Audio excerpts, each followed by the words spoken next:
इतिहास का अध्ययन हमें अपनी पहचान को समझने, विविधता की प्रशंसा करने और अतीत की गलतियों से सीखने में मदद करता है। ये विवेचनात्मक सोच को सिखाता है और हमें प्रश्न करने और जानकारी का विश्लेषण करने के लिए प्रेरित करता है।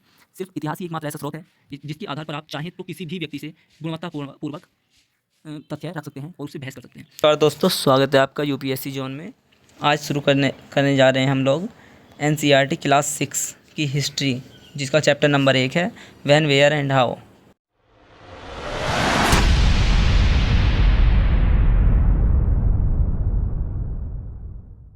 एनालाइज पढ़ेंगे कि किस तरीके से इसको पढ़ना चाहिए एनसीईआरटी को, और ये कहाँ कहाँ हमको इम्पोर्टेंट होगी यूपीएससी के लिए।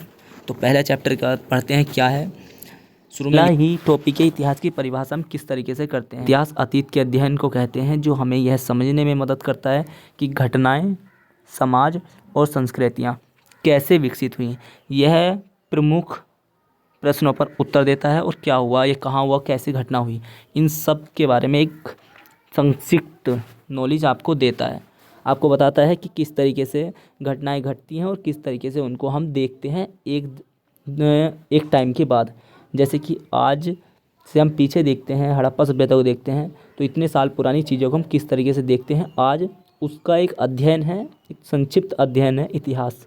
इसे ही इतिहास की परिभाषा कह सकते हैं, या अगर सिंपल भाषा में बोलें तो ये बोल सकते हैं कि हम अपने फ्यूचर को किस तरीके से निर्धारित करेंगे, ये हमारे डिपेंड किस पे करता है, इतिहास पर। मतलब जो आज हम आज कर रहे हैं उसका कल को निर्धारण करेंगे, इसे भी इतिहास कहते हैं। तो इतिहास पढ़ने के क्या क्या स्रोत हो सकते हैं, कि जैसे अगर हम हड़प्पा सभ्यता या मोहनजोदड़ो या फिर पाषाण काल की सभ्यताओं के बारे में बात करते हैं, तो सबसे पहली चीज़ें आती हैं कि किस तरीके से हम उनके बारे में जान सकते हैं। कि जैसे कोई किंग है तो फिर किंग के बारे में कैसे पता चला, कुछ ऐसी चीज़ें जिनसे उनके बारे में पता चलता है, उनको जोड़ती हैं, उन्हें स्रोत कहा जाता है। मतलब कि वो चीज़ें जिससे सोर्स, साफ बात है, सोर्स कहा जाता है। ऐसी चीज़ें जिससे हमें उस व्यक्ति विशेष के बारे में पता चलता है, तो उसे सोर्स कहते हैं। जिस माध्यम से कहते हैं, माध्यम कहते हैं, स्रोत होते हैं माध्यम, एक तरीके के इतिहास के स्रोत। जैसे ये स्रोत कई प्रकार के हो सकते हैं। हो सकता है कि स्रोत में लिखित हो या फिर पत्थरों पर गढ़ित हो, जैसे कि अशोक के स्तंभ में, ये सब चीज़ों में हो। तो जो स्रोत होते हैं हमारे, किसी भी टाइप के हो सकते हैं। तात्विक स्रोत, ठीक है। तो पूरा तात्विक जो होता है, पूरा प्लस तात्विक, मतलब कि ऐसी चीज़ें जो तत्वों से बनी हुई थी और पुराने काल में, वही हमारे स्रोत होंगे। जो स्रोत होते हैं तत्वों से बने हुए होते हैं, ठीक है। इसका मतलब यह है कि पुरातात्विक स्रोत जो हैं वो पुराने ज़माने के तत्वों से बने हुए थे। हमें मतलब लिखित जानकारी उसके बारे में नहीं है, या फिर है तो पढ़ी नहीं गई है, ठीक है। तो तत्व कौन कौन से हो सकते हैं? औजार हो सकते हैं, या फिर बर्तन हो सकते हैं, या संरचनाओं के अवशेष हो सकते हैं। संरचना मतलब कि जैसे कि चित्र बन गया यहाँ पर, इसके बारे में कोई व्यक्ति क्या ही कहेगा, ठीक है। ये किस चीज़ का चित्र था, ये क्या निर्धारित करता था पुराने टाइम में, तो इसके बारे में जानकारी पुरातात्विक स्रोतों के माध्यम से पता चलती है। इन्हें हम शिलालेख भी कहते हैं। अगर हम कहें, मतलब शिलालेख मतलब एक पत्थर पर लिखा हुआ लेख, ऐसे लेख होते हैं शिलालेख। इनकी ये भावनात्मक शैली के होते हैं, इसकी कोई शैली नहीं होती। इनको सिर्फ समझना होता है भाव के द्वारा, ठीक है। दूसरी टाइप के स्रोत होते हैं साहित्यिक स्रोत, जैसे कि पुस्तक, लिखित रिकॉर्ड। साहित्यिक मतलब साहित्य जिसके ऊपर लिखा हुआ है, साहित्य के तत्व हैं। जो साहित्य के तत्व कौन से होते हैं? ऐसे स्रोत जो साहित्य से जुड़े हैं। साहित्य के अंदर क्या क्या आते हैं? कहानियाँ आती हैं, कविताएँ आती हैं, तथ्य आते हैं, पाषाण आते हैं, पूरा पाषाण आती हैं, या फिर महापाषाण, जैसे कि हमारी धार्मिक ग्रंथ हैं। इन सब चीज़ों का जो संक्षिप्त होता है, मतलब सार होता है, वही हमारे इतिहास के स्रोत होते हैं। जैसे महाभारत है, रामायण है, ये भी एक इतिहास के स्रोत के अंदर आता है, जिसको हम साहित्यिक स्रोत कहते हैं, ओके। और इनको कहाँ रखा जाता है, कहाँ पर मिलेंगे ये? इनको रखा जाता है संग्रहालयों में, बड़े बड़े में, लाइब्रेरीज़ में। तो उन सब चीज़ों को, आधे से ज़्यादा हमारे जो साहित्यिक स्रोत हैं वो लाइब्रेरी के अंदर मिले हैं। तो लाइब्रेरी के अंदर मिले हैं, इसका मतलब ये है कि वो सब लाइब्रेरी में रखे मिले हैं, क्योंकि साहित्यिक स्रोत थे तो वहाँ पर लोग पढ़ने जाते थे। न्यूमेट्रिक स्रोत, जो कि ये इनको कहा जाता है, अगर हम इसकी बात करें तो ऐसे चीज़ें जिनके बारे में पढ़ नहीं सकते, जैसे कि सिक्के हैं, ठीक है। सिक्कों का क्या काम हो सकता है? किसी जगह पर आपके पास सिक्के अधिक होते हैं तो उसका क्या तात्पर्य है? इसका यही तात्पर्य है कि आपको ज़्यादा आमदनी हो रही है। जब मान लो कि आपके पास 10,000 रुपये हैं आपकी जेब में, तो इसका मतलब है आपको अधिक आमदनी हुई है, तभी आपके पास 10,000 रुपये आए हैं। सेम उसी तरीके से पुराने ज़माने में अगर हम जब इतिहास का अध्ययन पढ़ेंगे तो हम इतिहास के प्रोस्पेक्टिव से देखेंगे, तो अगर अधिक सिक्के हैं तो आमदनी अधिक हो रही थी। जब आमदनी अधिक हो रही थी तो व्यापार अधिक हो रहा था। जब व्यापार अधिक हो रहा था तो जो व्यापारिक मार्ग भी होंगे, और जब व्यापारिक मार्ग होंगे तो दूसरे देशों से संबंध भी बनाए हुए होंगे। जब दूसरे देशों से संबंध बनाए हैं तो संबंधों के बीच चलने वाले पत्र, जिसे कि व्यापारिक समझौता कहते हैं, वो भी होंगे। तो जब ये सब चीज़ें होंगी उसके अंदर, तो उसको कहते हैं ओके ऐसे स्रोत जिनके बारे में पता चलता है दूसरे लोगों से। सिक्के विक्के आते हैं इसके अंदर, तो ये होते हैं ये। तो ये 3 प्रकार के हमने आज स्रोत देखे थे, ठीक है। ये इतिहास को बताते हैं कि इतिहास में हम पुराने टाइम पर हम किस तरीके से व्यापार करते थे, कैसे कैसे हम रहते थे, सामाजिक आर्थिक सब तत्वों के बारे में स्रोतों के द्वारा ही पता चलता है। स्रोत के बिना हम इतिहास को नहीं समझते हैं। इसीलिए इतिहास के अंदर अगर आप पढ़ना शुरू कर रहे हैं इतिहास, तो स्रोत बहुत इम्पोर्टेंट है। इस पर फोकस ज़रूर करना चाहिए, सबसे ज़्यादा फोकस इन्हीं पर होना चाहिए, ठीक है। आगे बढ़ते हैं। अब देखते हैं दूसरे नंबर पर आता है कालक्रम का महत्व। कालक्रम का महत्व क्यों है?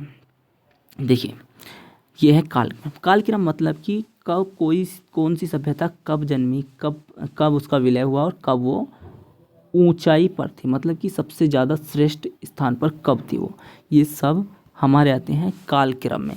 और इसका महत्व इसलिए होता है क्योंकि अगर हम सोचें कि पूरा पाषाण काल में जो मानव था वो इस टाइप का था, पत्थर से करता था सब चीज़ें, तो अगर हम उसको हड़प्पा सभ्यता के बाद स्टार्ट कर दें कि जो हड़प्पा सभ्यता है वो ऊपर आती है, फिर उसके बाद पूरा पाषाण काल आता है, फिर उसके बाद ये मुग़ल काल आता है, फिर उसके बाद एंसेंट हिस्ट्री आता है, ये सब चीज़ जाएंगे तो कालक्रम में नहीं है, व्यवस्थित नहीं है।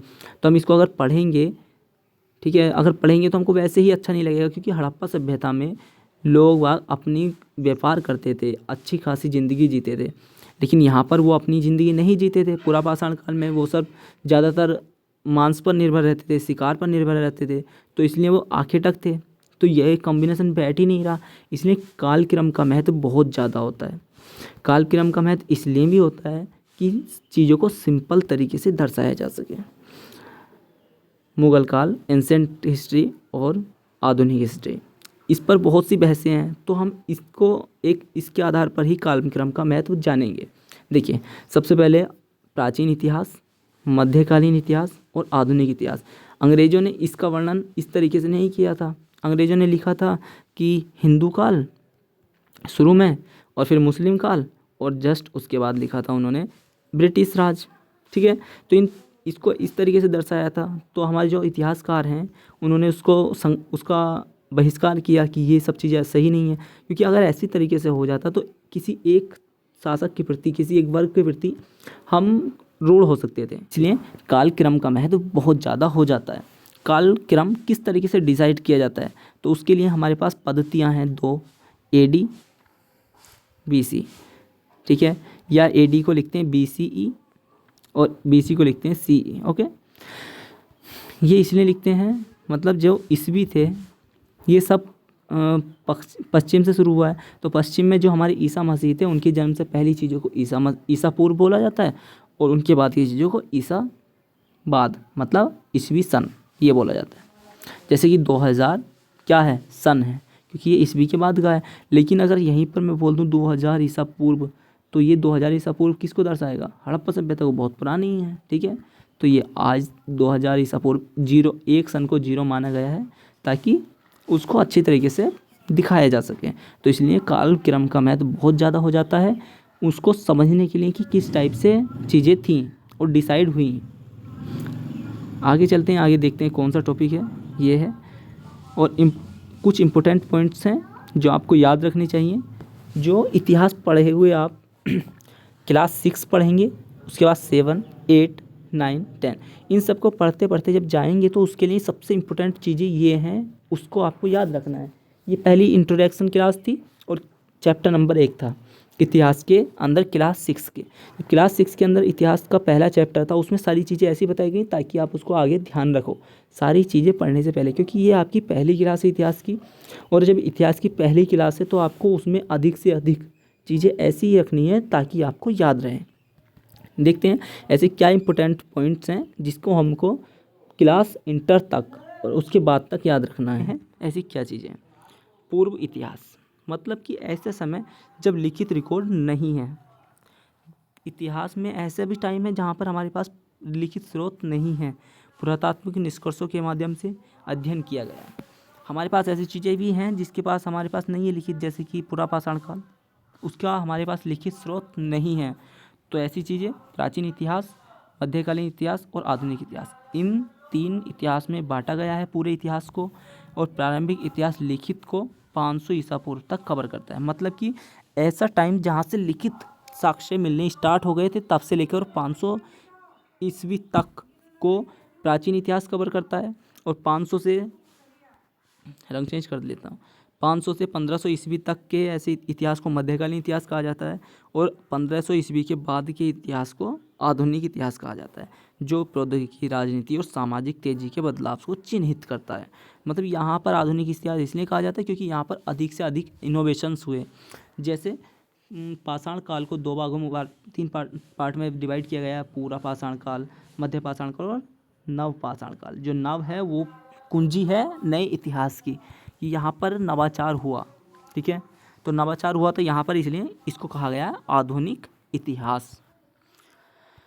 इतिहास के अध्ययन का महत्व। बहुत से लोग पूछते हैं कि इतिहास क्यों पढ़ें। तो इतिहास को पढ़ने का, अध्ययन के जो इतिहास को पढ़ने की जो महत्व है वो हमको आज आपको बताते हैं कि ये क्यों पढ़ना चाहिए। इतिहास का अध्ययन हमें अपनी पहचान को समझने, विविधता की प्रशंसा करने और अतीत की गलतियों से सीखने में मदद करता है। ये विवेचनात्मक सोच को सिखाता है और हमें प्रश्न करने और जानकारी का विश्लेषण करने के लिए प्रेरित करता है। सिर्फ इतिहास ही एकमात्र ऐसा स्रोत है जिसके आधार पर आप चाहें तो किसी भी व्यक्ति से पूर्वक रख सकते हैं और उससे बहस कर सकते हैं। किसी भी राजा ने प्राचीन काल में जो गलतियां की थी हम उससे बच सकते हैं और आगे वो गलतियां ना करके उस मुसीबत से बचा जा सकता है जिस मुसीबत से हम पिछली बार लड़े हैं। जैसे हड़प्पा सभ्यता है वो नष्ट हो गई, क्यों? जलवायु परिवर्तन और शिकार का अधिक होना, ये सब बहुत सारी चीज़ें हैं जो फैक्टर मायने रखते हैं कि किस चीज़ों से उसका अंत हुआ है। तो उन चीज़ों को हम अवॉइड करके एक नई दुनिया की स्थापना कर सकते हैं और हम दोबारा से नष्ट होने से बच सकते हैं। तो इसलिए इसका इतिहास का महत्व है और बहुत ही ज़्यादा महत्व अपनी लाइफ में होता है कि हम अपने डिसीजन किस तरीके से लें। ये सब चीज़ें डिसाइड करता है इतिहास कि हमने पिछले डिसीजन किस तरीके से लिए थे और पिछले डिसीजन से हमको कितना नुकसान हुआ, तो उनको आपको सुधारना होता है। निष्कर्ष देख लेते हैं इस चैप्टर का। इस अध्ययन में हमने इतिहास की परिभाषा, इतिहासकारों के उपयोग होने वाले स्रोत, कालक्रम का महत्व, इतिहास के अध्ययन का महत्व, इन मूल बातों को समझा है और इसको अलग अलग तरीक़ों से समझा है कि किस तरीके से इनका यूज़ होता है और घटनाएं, संस्कृतियों का बेस तैयार किया है। अब आगे चैप्टर नंबर 2 पर चलेंगे हम लोग। चैप्टर नंबर 2 पढ़ेंगे। Thank you.